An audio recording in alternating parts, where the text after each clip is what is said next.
अस्सलामु अलैकुम व रहमतुल्लाहि व बरकातुहू।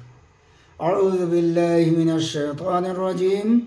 बिस्मिल्लाहिर रहमानिर रहीम। प्रिय बंधुरा, आरेकटी कुरानुल कारिमेर मध्य सूरा बनी इसराइल।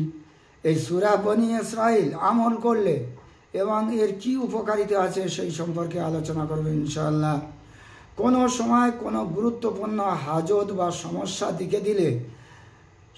দেখা দিলে 7 বার সূরা বনি ইসরাইল পাঠ করলে আল্লাহর রহমতে হাজত পূরণ হয় ও সমস্যার সমাধান হয়।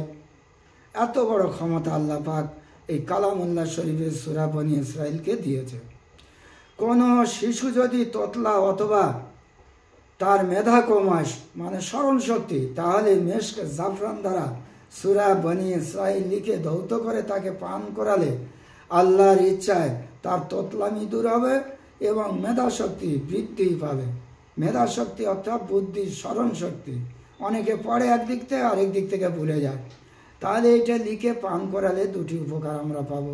যারা তোতলামো করে কথা এড়িয়ে যায় তাদের পান করালে ইনশাল্লাহ আস্তে আস্তে সে স্বাভাবিক কথা বলতে পারবে, এবং যাদের ব্রেনের একটু কমজোরি আছে তাদেরকে পান করে খাওয়ালে ব্রেন তাদের বৃদ্ধি শক্তি পায়। এই সূরা নকশা লিখে হিংসুকদের জবান বন্ধের জন্য তাবিজ বানিয়ে সঙ্গে ধারণ করলে তার বিরুদ্ধে কোনো দিন কোনো কথা বলতে পারবে না। এমন আছে সে খুব নিন্দু, মানুষকে সবসময় পরনিন্দা পরচর্চা পিছনে কথা বলে। সে এই তাবিজ যদি সূরা বনি ইসরাইল লিখে যদি সেই ব্যক্তি কাছে রাখে, সে আর পিছনে গীবত গিল্লা করতে পারবে না।